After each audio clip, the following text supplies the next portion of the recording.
Just a little review. In the first video of lesson 9.1, we talked about scatter plots. Scatter plots allow you to see a relationship between two different variables. So we talked about the weight in ounces of a ball and the circumference of a ball.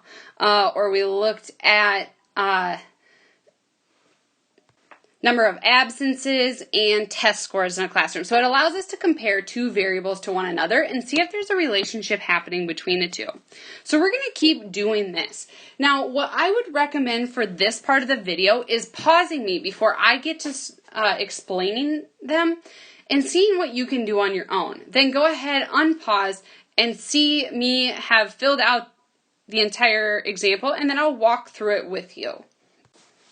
All right, so I did not write out the ordered pairs, but the ordered pairs would be 25, 150, 38, 90, 32, 142, 35, 115, and 50, 75. Now again, it's more difficult graphing on an iPad than you would think. I plotted them as best as I could. Now, what's the relationship going on here? Do you notice, as the price goes up, what's happening to the number of sweatshirts that are sold? It's going down, right? We can kind of see that here, that we have somewhat of a linear relationship in our scatter plot, that as the price increases, the number of sweatshirts sold decreases. Now that makes sense, right? If something gets to be really, really expensive, can everybody afford it? No. So the number that would be sold would go down.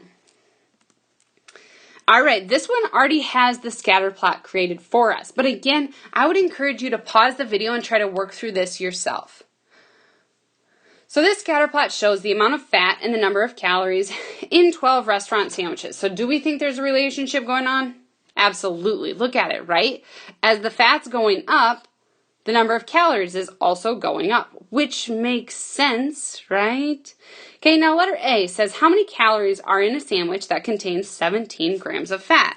Well, 17 would be located in here, and it just so happens that that dot looks to be right at 17, and it has 400 calories. So make sure we label not just 400, it's 400 calories because that's our y-axis. All right, now using that same graph, how many grams of fat are in a sandwich that contains 600 calories? So 600 calories, we've got this line here.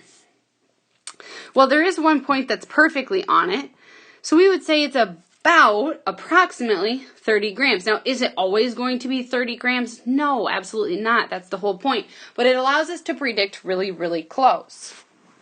Okay, if a sandwich has 650 calories, how many grams of fat would you expect it to have? So we go across 650. Ooh, there isn't a dot that's perfectly on 650. But if we follow that trend line, right, around there approximately, it looks like it's going to cross at about 35 grams. Now, one thing I want to draw your attention to, just in case you missed it, there is a break in this graph. So we don't have any that are below 300 calories, is what we're saying, for this graph. So just something to be mindful of, something to draw your attention to.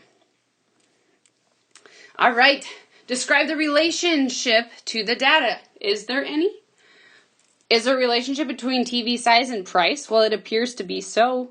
As the TV size goes up, what happens? Well, the price increases, right? So as we go up, price increases. Now, that's a positive relationship because both variables are going up. The inches are and the price is. The second part says identify outliers, gaps, and clusters. Now, I briefly spoke about outliers last, but it's when a point doesn't really fit the rest of the trend line. So we can see this little guy over here is kind of off over by himself. So I would say that is an outlier. Now, think about it. What could that be? In years past, I've had students say, well, maybe that's a 70-inch TV, but it's like a really, really cheap brand or it's made cheap. So that's why the price is less than what is expected. Now, gaps are when there is a space within this relationship that we don't have dots really around. So I would say this is definitely a gap here between 32 and 40 inches. We don't really have any TVs in that price range. And then some people in years past have said that this is a gap too. Yeah, it is kind of a gap, but really it's only between 50 and 52 or 54 inches, so it's not that big of a gap, but we'd count it as long as you can specify your reasoning. Now, clusters are when we have a group of points that are really clustered close together, and hopefully you can see with this graph we do down here. So the smaller TVs, between 25 and 32 inches or so, are clustered around that price range of $250 to $500. So that would be our cluster. All right, let's take a look at B. Person's age and the number of pets you have. What do you think? Are those related? Does the number of pets you have, is it really influenced by your age? Maybe. But if we look at this graph, it looks like it's all over the place. There isn't really a nice flowy pattern that's describing the relationship like there was on that previous graph. So in this case, we can't say that as a person gets older they get more pets or vice versa. We can see that the dots are spread out pretty evenly. We don't really have any big clusters happening here. There's kind of a gap in the middle, but since they're all over the place, there aren't really outliers per se. Maybe up top here, that one is a little bit high. But there's a lot less information to be gathered from this and less predictability if we were trying to predict how many pets somebody would own given their age. All right, again, pause the video. I want you to make a graph of this data. All right, again, not the best scatter plot that I've ever drawn, but we can still see the relationship that's going on. So what do we notice is happening? Well, it appears as study time increases, so as it goes up, test scores are also going up.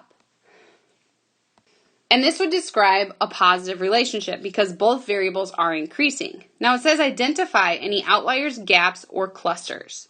So this little guy over here is an outlier. Now why do you think that might happen? In years past, I've had kids say, well, if you're cramming the night before, maybe you don't get as much sleep, so then you don't do as well on the test. That could be a reason. That's your interpretation of it. But for right now, we do know that that guy way out there is an outlier. Do you notice any gaps or any clusters? I would say in here we've got a little bit of a gap, and we have more points that are clustered together over here in this range. So why I like stats is because you get to make a model, and then you get to interpret the results that you have and use that to predict something. So you actually get to apply what you're doing. All right, we're actually going to pause here. I'm not going to have you do the exit ticket. And you are now good to go ahead and do homework 9.1.